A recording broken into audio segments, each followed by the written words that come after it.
working on Shelflife Art School Detective. Our game is a detective adventure / dating sim, and you play as a art student with psychic powers, and you have to investigate a crime to save your school. The main character of our game has to investigate other characters at school in order to unmask an art killer who's been sort of causing havoc and chaos on the campus. The main character is also an art psychic, so they can astral project into the artworks of the suspects to gather like personal and secret information about them. And we've also been describing it, not that everyone understands this reference because apparently we're ancient aliens now, but we've been describing it as like a sexy Blue's Clues, where you blue skidoo into the artworks. We've got like a really silly kind of like fashionable, strange, iconic LGBTQIA plus cast of like art school weirdos,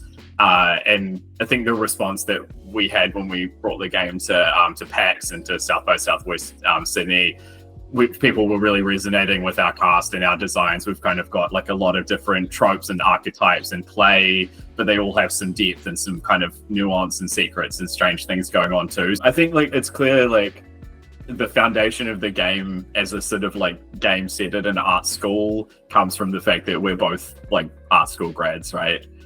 We went into different disciplines at the same art school and we kind of didn't know each other.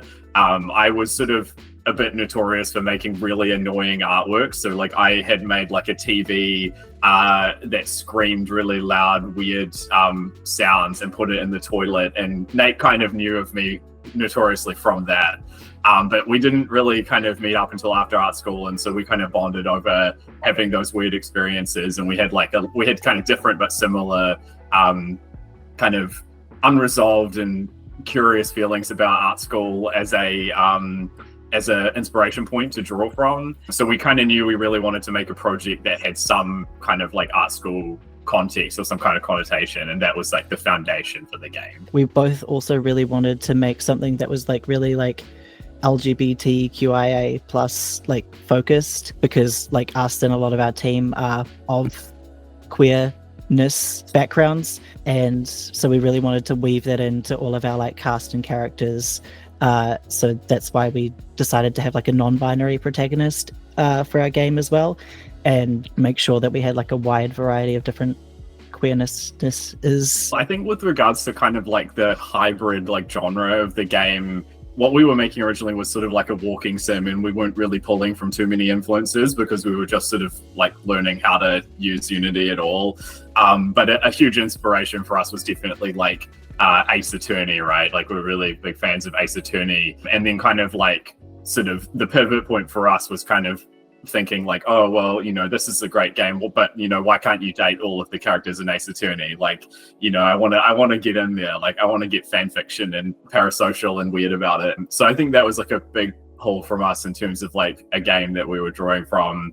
In addition to that, we're both quite into Terry Pratchett. So like from the writing side of things, I think like there's a little bit of the sort of satirical, humorous, but with a lot of heart and a lot of depth that you get from like the Discworld series. But like, you know, I think there's a tiny bit of influence there in terms of like the way that we like to write, like the kind of humor and the silliness, but you know that always comes from a place of depth or of thoughtfulness, right? I think in terms of games, like additionally, if it's useful for viewers or for listeners to know about, like I think we're pulling a little bit from like the Persona series. Like I really like Persona.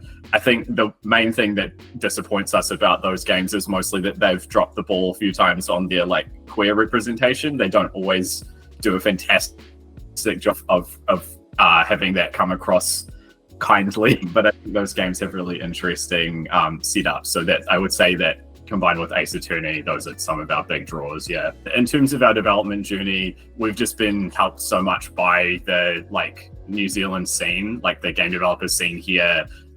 People are really generous and really, really like friendly and really willing to help you out. So we've had a lot of really great mentors just incidentally by going to NZGDC and events like that. And obviously we've been lucky enough to have been supported by the New Zealand Film Commission and by the New Zealand Centre of Digital Excellence, or NZ Code. So we were able to kind of like, as we sort of like grew in terms of being semi-self-taught and semi-mentored, we've been able to kind of, you know, pull ourselves up the ladder a little bit, which is really great. And I think it's cool to be in a position where we'll be able to give back as well, and help other people who are starting on that kind of game developer journey, because I think you're always learning, right? Like we've learned stuff from students and from people who are just starting out, people who've never worked in a studio, or people who've come from studios to indie space, and all of that. You know, the way that our developer scene here works, it's really like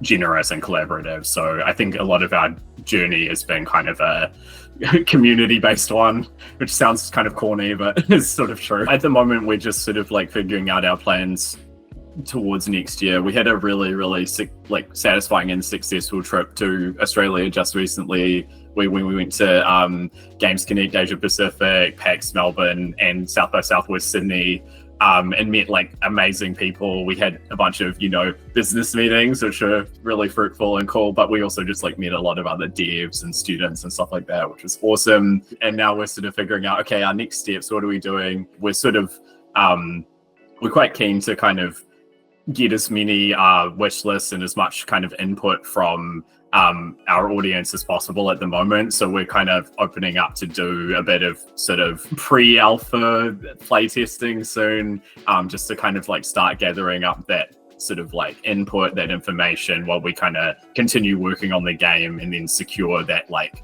that publishing partner that we need to like take us over the finish line, so we can, you know, make the thing and everyone can get it in their hot little hands and leave us lovely Steam reviews. It's a labor of love, and it's kind of like, you know, we're obviously able to hold ourselves to a schedule, but we're not gonna put it out in a state where it's not like, you know, bespokely, artisanally crafted, right? Like we definitely want it to pay off on the promise that we've kind of shown people through the demo and stuff. So I think for us, giving ourselves like a reasonable kind of time to get everything done in, I think is ideal. What's your go-to caffeinated beverage when working on the game? I'm actually having mine now.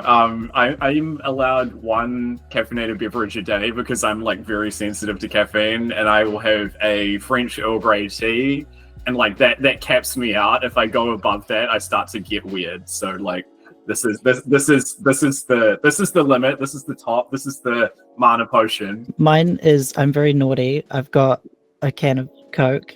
I'm supposed to be trying to cut back on caffeine, but you know, whatever. I'm not very much into hot drinks, so Coke is good. Sometimes a blue V if I'm feeling especially naughty. Just, you know.